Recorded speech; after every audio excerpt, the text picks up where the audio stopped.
Hello and welcome to the program. I'm Joke Rogers. We begin today in West Africa, where at least 11 people have died in central Mali after a bus hit an explosive device on the road between Bandiagara and Gandaka.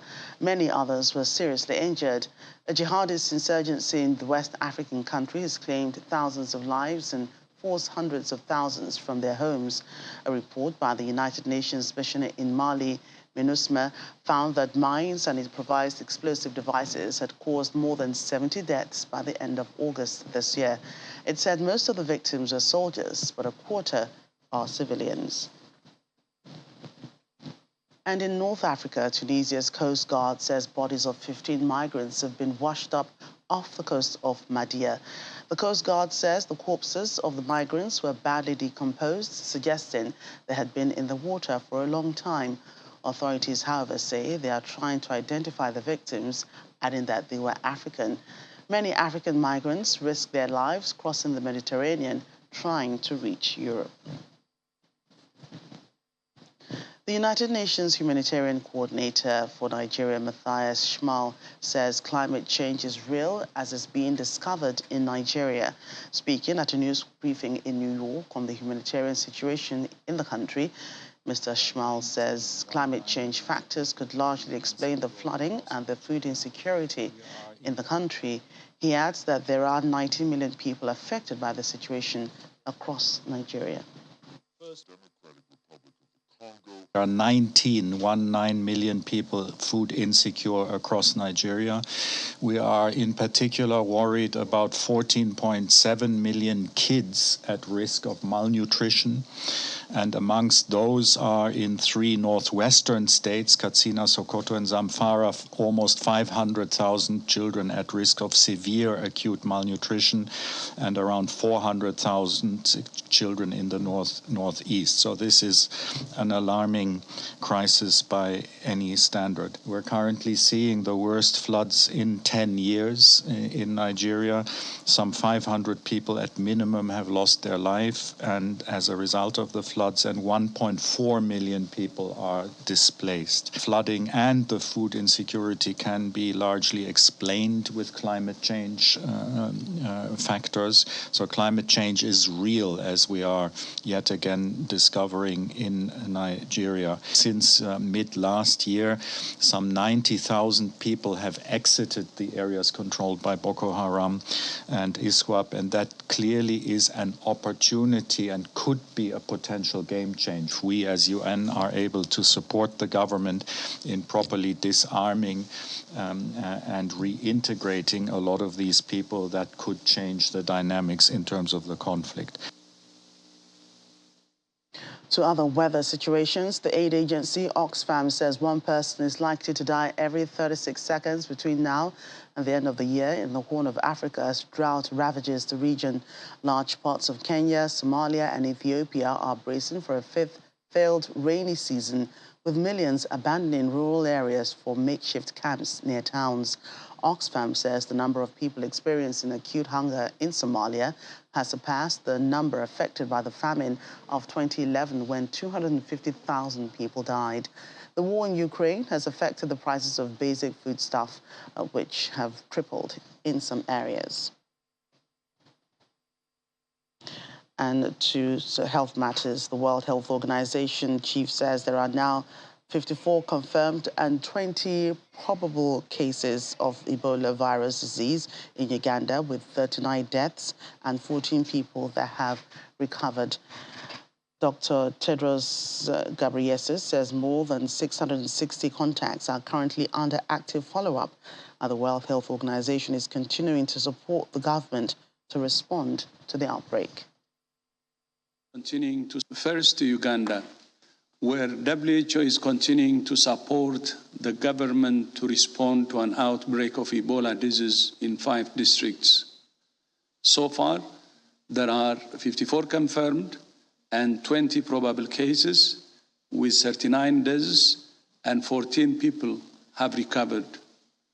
More than 660 contacts are currently under active follow-up.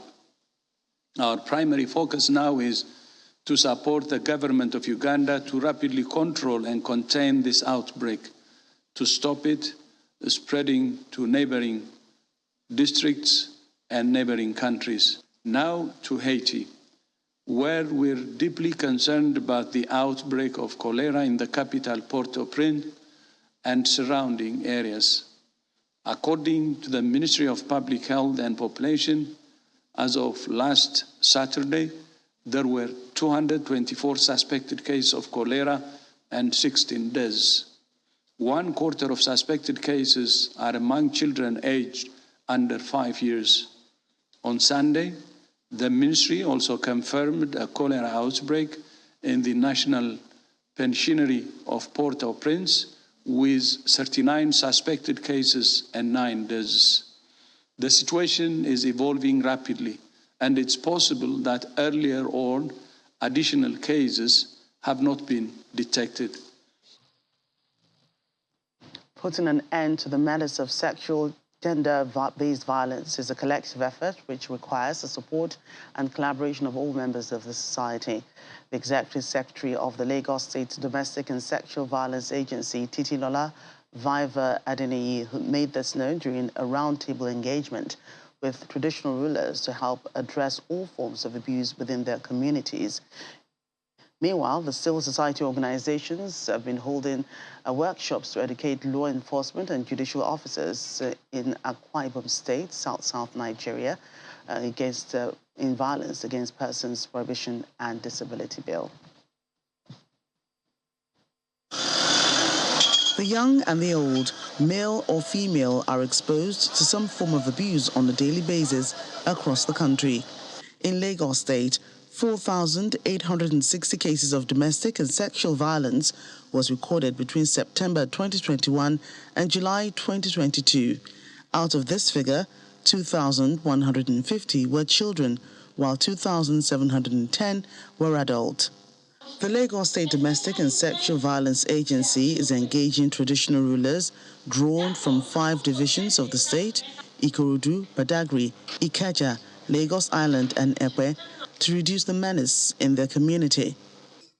In the context of preventing and ending sexual and gender-based violence, traditional rulers are one of the strategic groups that must be considered because Your Royal Majesties, the custodians of our culture, have access to different segments of the population.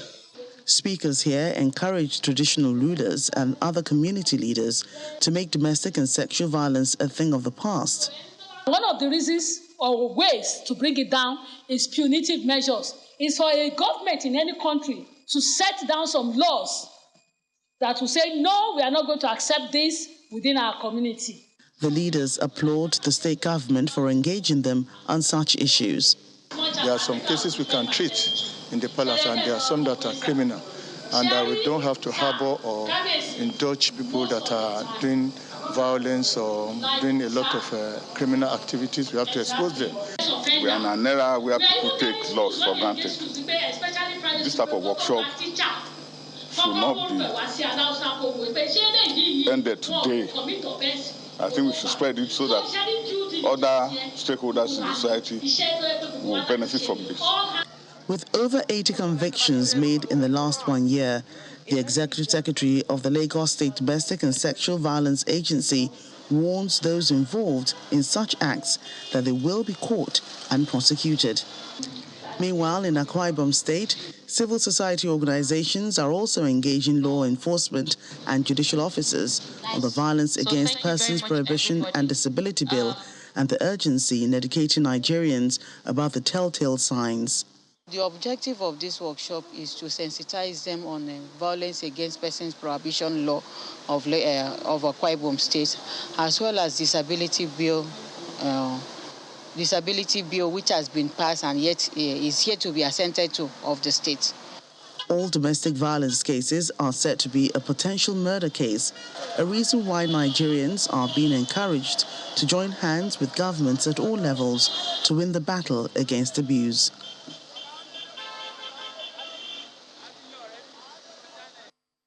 To politics now, a national meeting opens today in Burkina Faso to appoint a transitional president 2 weeks after a second coup in 8 months brought to power Captain Ibrahim Traoré, whose supporters want to be appointed despite his stated desire not to be. The meetings will bring together representatives of the army and police, customary and religious organizations, civil society, trade unions, parties and internally displaced victims of the jihadist attacks that have hit Burkina Faso since 2015. According to the chairman of the organizing committee, Colonel Celestine Campaure, the objective is to examine and adopt the transitional charter, designate a transitional president in accordance with the charter, and collect any proposals for the smooth running of the transition. South Africa-owned logistics firm Transnet says staff shortages caused by an ongoing strike over wages have impacted container and car terminals at its Durban port. Transnet, which manages South Africa's freight rail network and ports, declared force majeure last week after its workers went on strike over a wage dispute at the port, one of the busiest on the continent. In an update on its website, Transnet Port Terminal said the strike had impacted waterside and landside operations at its Durban port, which handles 65% of South Africa's container volumes. The strike could also disrupt fruit exports from Transnet's Cape Town port just as the fruit season begins. The Transnet strike is also set to worsen the mining industry's logistics woes. Even before the strike, South Africa's Minerals Council had projected a revenue loss of 50 billion rand this year compared to 35 billion rand in 2021 as Transnet's underperformance throttles exports. Miners Tungela Resources, Kumba Iron Ore and Jupiter Mines have warned that the strike is likely to impact coal, iron ore and manganese production and exports.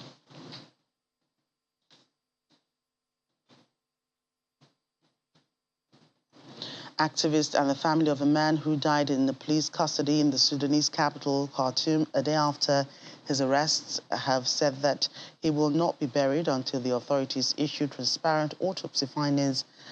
Mudatakir Kamal was arrested on the 11th of October by security forces, only for his dead body to be found at a mortuary in Khartoum the following day.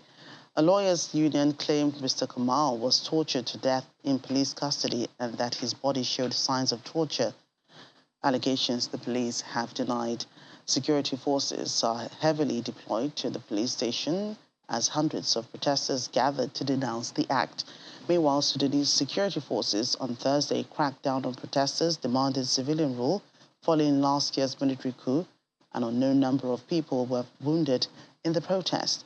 The demonstrators also denounced the alleged interference of the ruling military-led council in judicial affairs. Joining us on the program is environmentalist and climate change expert John Osonwa. John, thank you so much for joining us on Network Africa. He joins us from our Abuja studio. Thank you. It's a pleasure to be here. So we all know that these things are not new. We had particularly bad experience in 2012. That was a decade ago. What are we not doing right? It basically comes down to three things. We are not heeding warnings as individuals. At the state level, we are not relocating people the way we should. And then at the federal level, we are not building dams or desilting existing dams the way we should. And when you aggregate all these factors, you have what we're witnessing now, a very devastating story all over the country. More than 500 dead, tens of thousands displaced, and the pain is subsisting.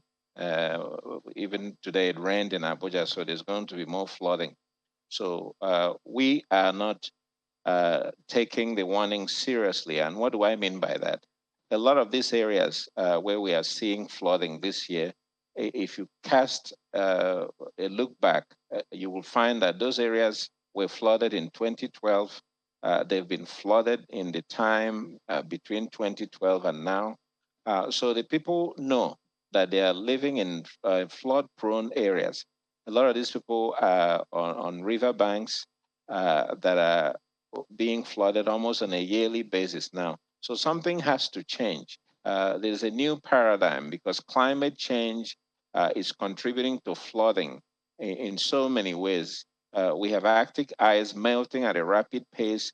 All that water is feeding into our oceans, the Atlantic Ocean, the Pacific Ocean, and those water systems impact what happens in Africa. So this sea level is high. There's sea level rise in a lot of areas, and that's leading to coastal flooding. Then, when you come into the country, a lot of people who are living along the riverbanks are not within a safe zone when it comes to flooding. So they need to be moved inland to higher plains. But too often, once we get beyond the rainy season, people return to their homes. We've seen that happen many, many times. Right, so the UN's estimates that about 19 million people are affected by the flooding here in Nigeria. The flooding itself and, of course, the aftermath, which is, food security. Many farmers, especially rice farmers, have lost, their produce. They've not been able to harvest. It's been a whole lot of devastation. How do we begin to safeguard against, farmers losing livelihoods to flood and drought? The first thing is education. I've been saying this. When you talk to a lot of these local farmers, they believe that rain and flooding are recurrent phenomena that's been going on for eons of years. But what I try to tell them is that we have a new paradigm. Climate change is changing all of that. We now have more water that has melted into our oceans and rivers, as I said. But in addition to that, within the northern sector of the country, you also have desertification, and that has made the land very, very arid, very almost like concrete. So it has lost its ability to absorb water the way that it should. So when you have rain now, the water runs off. It leads to flash flooding. Then the other issue we're dealing when it comes to climate change sucks up more precipitation, more moisture into the atmosphere. So when you have rain, you're going to have abundant rain because there's going to be more. In some studies, we've seen close to 10% more moisture goes up when you have climate change, global warming conditions. So that tends to come back as rain in Africa, and that can be very devastating. Huge rainfall within a short period of time. So those are the factors that we need to take into account. But coming to the Nigerian situation, we have a peculiar situation here in the sense that along the rivers, River Niger and Benue, you have a problem because there is a dam in Cameroon, the Lagdo Dam, which releases water periodically. Much of the flooding we see downriver from Cameroon happens because of the release of water from Lagdo Dam. Nigeria was supposed to construct its own counterpart buffer dam, the Dasan Hausa Dam, and that was conceived about 40 years ago, 1982. Feasibility studies done. That dam has not been built. And until we build a buffer dam or buffer dams, we are going to continue to see the massive flooding we see in Lokoja, Adamawa, all those areas along rivers Niger and Benue. So I think we need to take a holistic approach. Certainly, there's culpability on the part of individuals. Also, the states need to relocate people and put them in suitable housing. Part of the reason people don't like to relocate is because in most cases, they will be moved to secondary schools or to conditions that are just not humane. So people don't want to leave their homes. But if we could provide suitable substitute housing for people, they will move, even if it's a seasonal movement during the rainy season. Because clearly those areas, particularly south of Kogi State in Nigeria, Bayelsa, all those areas, they are going to be prone to flooding almost on a yearly basis because the fundamentals have not changed. Climate change is rampaging. Human behavior, we're blocking our drainage systems. We are not desilting our dams. We haven't built the dams that we need to build. Even along the river banks, we're supposed to have levees and barriers. We haven't built those. So the water can encroach easily. If you have barriers and levees, it would checkmate the onslaught of sea surges. We don't have those now. Right. Okay, we'll have to leave it there. Thank you so much for your thoughts today on Network Africa environmentalist John Osonwa. Thank you so much. It's a pleasure.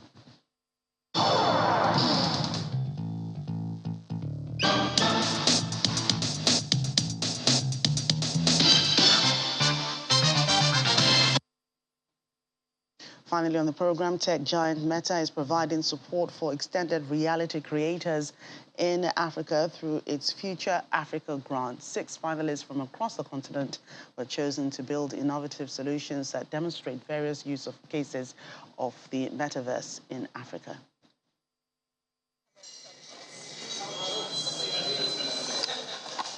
This specially curated extended reality exhibition features work of 6 talented creators from across the African continent for Meta's Future Africa grant for extended reality creators.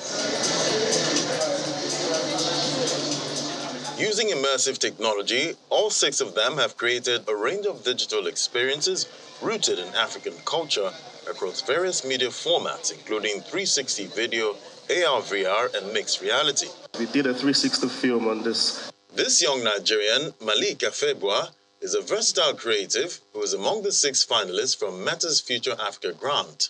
Today, everybody is scared of going to the north because of all the stories we hear on the news about being of security and everything. So right now, that place is literally dying out. Malik is passionate about telling stories, and his work, Moving Between, is a 360 documentary that presents a virtual heritage experience.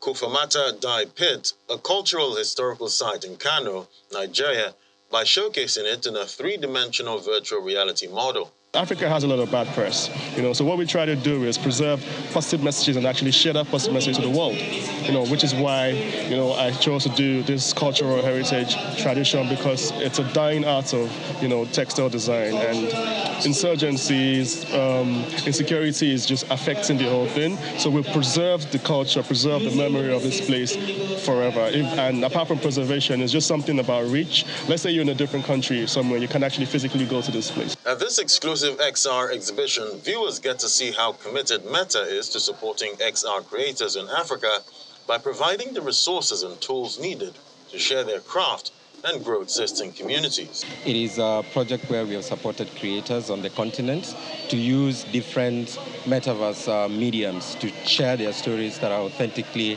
African. So we do have 6 creators here in Nigeria exhibiting today, and they've used different mediums to exhibit what it is that they are passionate about, and how they've used different metaverse technologies to do that.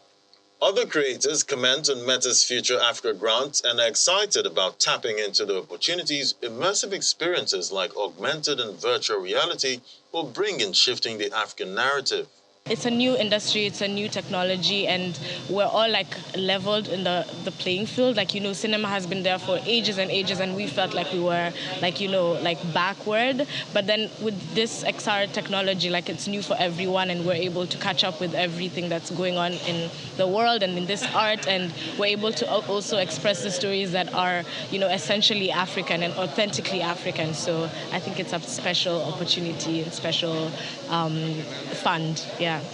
The Future Africa Telling Stories, Building Worlds program focuses on supporting the next generation of extended reality creators in Africa. And by creating immersive African stories using digital technologies, creators will not only help tap into the future of storytelling in Africa, but will also play a key role in unlocking the potential of the metaverse.